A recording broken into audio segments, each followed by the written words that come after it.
네, 하루간 경제 뉴스를 종합하는 시간 경제운입니다. 도널드 트럼프 미국 대통령 당선인이 우리 시간으로 내일부터 임기를 시작합니다. 취임식에서만 100여 개의 행정명령을 쏟아낼 걸로 예상되는데요.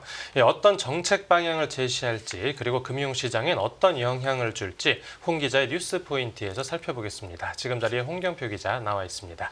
안녕하십니까? 안녕하세요. 네, 지금 미국 새 행정부가 이제 곧 출범하게 됩니다. 네, 도널드 트럼프 미국 대통령이 취임식을 단행할 예정인데요. 네. 트럼프 당선인의 취임식은 현지 시간으로 20일 오전 9시 반입니다. 네. 우리나라 시간으로는 오늘 오후 11시 반에 열리는데요. 네. 임기는 우리나라 시간으로 내일 새벽 오전 2시에 시작을 하게 되는 것이고요. 예. 일단 트럼프 2기 정부가 먼저 행정명령을 내릴 것으로 예상됩니다. 취임식 첫날에 100개의 행정명령에 트럼프 당선인이 서명할 것으로 예측하는 움직임이 상당히 많은데요. 네. 행정명령 1호 명령으로 불법 이민 추방 조치를 내릴 가능성이 상당히 높은 것으로 예상됩니다. 네. 트럼프 당선인의 앞으로의 계획을 미리 볼 수 있는 연설이 있었는데요.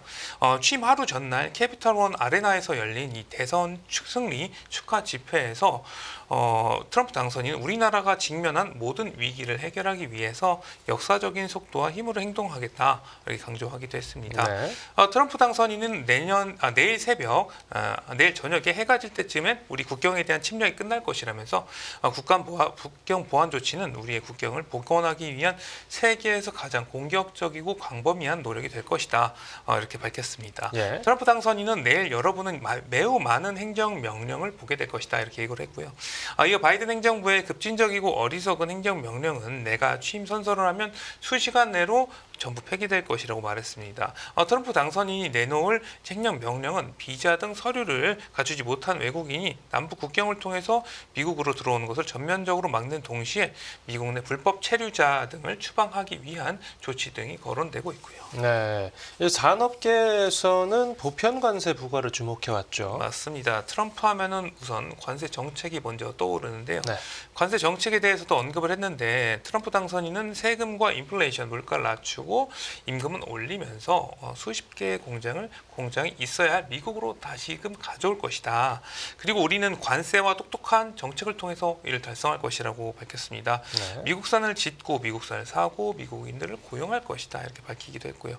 그리고 팀쿡 애플 CEO와 대화를 했다면서 팀쿡 CEO가 미국에 대규모 투자를 할 계획이라고 소개했습니다. 그는 이제 우리는 비상 권한을 활용해서 국가와 사업가들, 돈 많은 사람들이 큰 인공지능 AI 공장을 짓도록 하겠다. 우리는 이미 가진 에너지의 2배는 필요하다 이렇게 말을 했습니다. 네. 트럼프 당선인은 대선 기간 모든 수입품에 10에서 20% 관세를 부과하겠다고 공약을 했는데요. 이런 중대 조치 시행하기 앞서서 그와 관련된 상징적 조치가 취임 첫날에 발표될 것으로 보이고요. 네, 또 에너지 관련 종목들 주가가 미리부터 올랐는데 뭐 아무래도 정책 기대감이 있어서 그러겠죠. 그렇죠. 화석 에너지원 개발 확대를 통한 에너지 자립 관련 내용이 또 들어갈 것으로 보이는데요. 네. 트럼프 당선인은 바이든 행정부의 자동차 배출가스 규제 기준을 백지화하고요. 미국산 천연가스를 수출하는 공장의 승인을 재개하는 일과 관련한 행정명령을 낼 것으로 전망됩니다. 네. 미국의 천연가스, 석유, 전력 등 에너지 정책을 감독하는 국가에너지위원회를 조직하는 조치가 첫 행정명령 패키지에 포함될 것이라는 관측도 있고요. 네. 에너지 정책과 관련되는 환경 정책과 관련한 또 다른 관심사 같은 경우는 이 트럼프 당선인이 파리 기후 협약에서 미국을 또다시 탈퇴시킬까 하는 여부라고 볼 수가 있겠습니다. 예. 트럼프 당선인이 파리 협약 탈퇴를 결정할 경우에 화석 에너지원 의존 확대 기조와 함께 이 전 세계 환경 문제와 관련한 어떤 미국의 리더십이 악화할 가능성도 크고요. 네, 또 트럼프 당선인이 이제 대선 때 네. 전부터 이 본인을 비트코인 대통령이라고 네. 불렀을 정도였는데 뭐 그런 만큼 그 가상화폐 네. 관련 정책들에도 관심이 쏠립니다. 맞습니다. 이 대선 국면에서 친가상화폐 기조를 이어왔던 이 트럼프 당선인이 가상화폐 규제 완화를 취임 첫날 행정명령에 포함시킬 가능성도 상당히 큰데요. 네. 이 가상화폐 업계가 이제 트럼프 당선인 취임 후 100일 동안 비트코인의 전략적인 비축, 가상화폐 자문위원회 신설 등을 실현하는 이 행정명령을 위해서 상당히 로비를 벌여왔었습니다. 네네. 이와 관련된 조치가 첫날의 행정명령에 포함될지도 상당히 관심사라고 볼 수가 있겠습니다. 예. 이러한 가운데 트럼프 코인이 취임을 앞두고 발행이 됐어요. 이 시총이 우리나라 돈으로 21조 4천억 원을 넘어서기도 했었습니다. 예. 트럼프 당선인이 공식 SNS 계정을 통해서 우리가 지지하는 모든 것 승리를 축하할 때라면서 매우 특별한 트럼프 커뮤니티에 참여하고 트럼프를 획득하라 이렇게 이야기하기도 했습니다. 네. 멜라니아 트럼프 여사도 코인을 찍으면서 한 개당 가격이 뭐 8달러를 넘어가기도 했어요. 비트코인 가격은 최근에 조정을 받았으나 이 트럼프 행정부 출범을 앞두고 다시 전고점 수준까지 반등하는 모습을 보이기도 했습니다. 네, 그렇군요. 그럼 지금까지 쭉 나오는 그 각 정책들이 네. 경제에 미칠 영향도 짚어보면요. 이제 우선 대표적인 불법 이민자 추방 정책과 관련해서 네. 이민자 감소로 인해서 노동시장 수급이 타이트해지고 이로 인해서 임금 상승 압력이 커진다고 하면 기준금리 인하 속도가 느려질 수 있다 이런 우려가 나오고 있어요. 통화 정책에 영향을 줄 수 있는 겁니다. 네네. 두 번째로 트럼프 당선인이 예고한 대로 취임 첫날에 멕시코에 25% 관세를 부과한다고 하면 대미 수출의 전초기지를 찾아서 멕시코에 진출한 우리나라 기업에도 상당히 비상이 걸릴 것으로 전망됩니다. 네. 이 저렴한 인건비뿐만 아니라 미국과 멕시코, 캐나다 간 이 자유무역 협정 혜택을 받을 수 있어서 멕시코에 공장을 지은 거였는데요. 트럼프발 25% 관세는 이와 같은 멕시코의 이점을 좀 잠식시킬 수 있겠다 이렇게 볼 수가 있겠습니다. 네. 삼성전자와 LG전자 같은 경우는 TV 공장이 멕시코에 있고요. 기아차, 모비스 등도 멕시코에 공장을 보유하고 있습니다. 이뿐만 아니라 대중국 10% 추가 관세가 현실화될 경우에 미국으로 가던 이제 중국산 공사품이 우리나라를 포함한 제3국으로 판로를 또 틀 수가 있겠습니다. 네. 이 경우에 우리나라 제조업이 경쟁에 상당히 힘들어질 수 있다는 관측이 나오고 있어요. 네. 그리고 세계은행은 미국의 어떤 10% 보편 관세, 그러니까 이런 통상 전쟁이 현실화될 경우에 전 세계 경제 성장률이 2.7%에서 2.4%까지 0.3%포인트가 떨어질 수도 있다. 이게 경고한 바 있습니다. 네네. 여기에다 이제 트럼프 당선인 공약대로 관세 부과 드라이브가 이루어질 경우에 경제 핵심 과제인 인플레이션 문제가 악화될 가능성도 상당히 큰 것으로 예상이 되고 있어요. 네.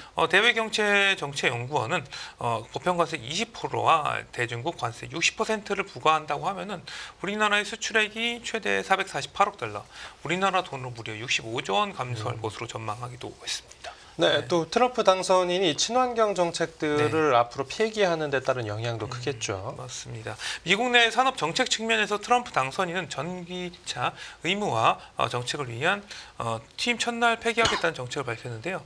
연방정부의 이제 전기차 의무화 정책은 이제 없기 때문에 이는 인플레이션 감축법 IRA상의 어떤 전기차 세 공제를 겨냥한 것이다. 이런 이야기가 계속해서 나오고 있습니다. 여기다가 트럼프 당선인은 반도체 지원법에 따른 투자 지원도 상당히 불필요하다 이런 입장이라고 볼 수가 있겠는데요. 제조업 유치 전략과 마찬가지로 해외 생산에 대해서도 관세를 매긴다고 하면은 보조금을 주지 않아도 된다는 게 트럼프 당선인의 논리다 이렇게 볼 수가 있겠습니다. 만약에 전기차와 반도체 지원의 정책이 바뀔 경우에 현대차그룹, 삼성전자, SK하이닉스 등 이제 바이든 정부에서 막대한 대미 투자를 한 우리나라 기업들도 영향을 받을 수밖에 없다 이런 분석이 나오고 있고요. 네. 또 석유나 천연가스 시추 확대에 대해서는 미국 내 에너지 개발 확대 관련 행정 명령이 유가 등 에너지 가격의 하락을 유도할 수 있을지도 상당히 주목되는 상황이라고 볼 수 있겠습니다. 네. 이 경우에 이 물가와 미국 국채금리 하락 안정에 영향을 주는 방향으로도 갈 수도 있다는 분석이 나오고 있고요. 네, 그런데 그 물가 관련해서는 이 장기적으로 보면 물가가 더 상승할 거라는 생각들이 많은가 봅니다. 맞습니다. 이제 월스트리트 저널이 이제 경제 전문가 설문 조사를 했었는데요. 올해 말 인플레이션 평균 전망치가 2.7%로 나타났습니다. 네. 이는 직전 조사인 작년 10월, 그러니까 미국 대선 전인 2.3%에 비해서 0.4%포인트 상승한 것이라고 볼 수가 있겠는데요. 네. 내년 말 인플레이션 평균 전망치도 기존의 2.3%에서 2.6%로 높아졌습니다. 물론 트럼프 당선이 유일한 변수는 아니지만 상당히 영향을 준 것으로는 또 보이고요. 네. 또 지금 미국 새 행정부 출범을 앞두고 이제 우려가 더 많은 상황인데 우리 일부 기업들 같은 경우에는 반사 이익을 누릴 수 있다는 관측도 나왔습니다. 그렇죠. 그러니까 트럼프 2기 행정부가 중국 때리기를 이어갈 것으로 예상이 되면서 네네. 이 다른 나라 기업들이 반사 이익을 얻을 수도 있다. 뭐 이런 분석이 나오고 있어요. 네. 이 한국투자증권은 글로벌 무역 시장에서 중국과 극한 경쟁을 벌이고 있는 우리나라 기업의 긍정적인 재료가 될 가능성이 크다 이렇게 내다봤고요. 네. 또한 이미 우리나라 증시에서는 정책 수혜주가 이제 관심을 받고 있다면서 반도체 HBM 이외에 미국 정책 기대를 호재로 인식하는 뭐 조선, 전력, 원전, 바이오 등의 어떤 상승 기여도가 높았다. 이렇게 봤습니다. 네. 또 향후에는 이제 대중제재 산업까지 관심이 쏠릴 가능성이 높다면서 미국 신정부 수립과 함께 대중제재가 예상되는 하드웨어나 소프트웨어, 바이오 산업을 계속해서 지켜볼 필요가 있다 이렇게 진단하기도 했습니다. 네, 알겠습니다. 네, 미국 새 행정부 출범에 따른 경제 영향 살펴봤고 다음 뉴스 보겠습니다. 네, 베트남의 K9 자주포 이신문 수출 임박. 지금 국산 방산 기술이 동남아시아로의 어떤 첫 수출을 기다리고 있다고요. 네, 이 K 방산의 사상 최초의 베트남 수출이 이제 가시화될 것으로 보입니다. 네네.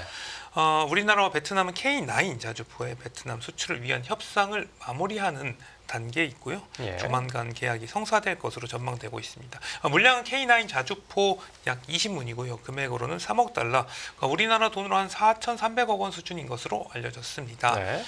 베트남이 K9 자주포를 도입하게 되면은 세계에서 11번째 K9 유저 클럽 국가가 되고요. 현재 튀르키예나 폴란드, 핀란드, 인도 등이 K9 자주포를 쓰고 있습니다. 그러니까 세계 자주포 시장의 절반 가까이를 점유하는 이 베스트셀러인 K9이 동남아시아에 처음으로 진출하는 것이기도 하고요. 우리 방산이 이제 처음으로 공산권 네. 국가에 진출한다는 어떤 점에서도 중요한 의미를 찾을 수 있겠죠. 네, 베트남에는 과거 우리나라가 퇴역한 초기함을 무상으로 공유한 적이 있을 뿐 무기를 판매한 경우는 없습니다. 그러니까 K9의 베트남 수출은 이 공산국가로의 처음으로의 K9 수출이다. 이런 점에서 상당히 의미가 있다고 볼 수가 있겠고요. 예. 베트남은 사실 중국 남쪽에 위치해 있고 과거 미국과 맞서 싸우는 과정에서 우리나라 군과도 싸운 적이 있었죠. 자본주의 경제를 도입한 지금도 이제 공산당 유일정당 체제를 유지하는 국가입니다. 그러니까 공산국가라는 것이고요. 네네. 그동안 우리나라 방산 업계는 세계로 뻗어나가는 와중에서도 암묵적으로 공산주의 국가나 군부 정권과는 좀 거래를 자제했던 측면이 있습니다. 예. 국제 정치 지형이 변화하는 가운데 베트남 측이 적극적으로 그런데 이제 K9을 검토하면서 사정이 상당히 달라졌고요. 베트남은 최근 중국과 영토 분쟁을 벌였으나 이 구식 무기 체계 한계로 중국에 맞서기 어렵다고 느끼고 우리나라 무기 체계 도입이라는 새로운 카드를 꺼내 들었다는 분석이 나오고 있어요. 네.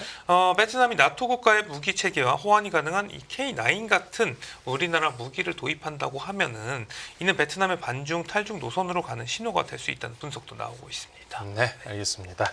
오늘 뉴스 포인트는 여기서 정리하겠습니다. 잘 들었습니다. 감사합니다.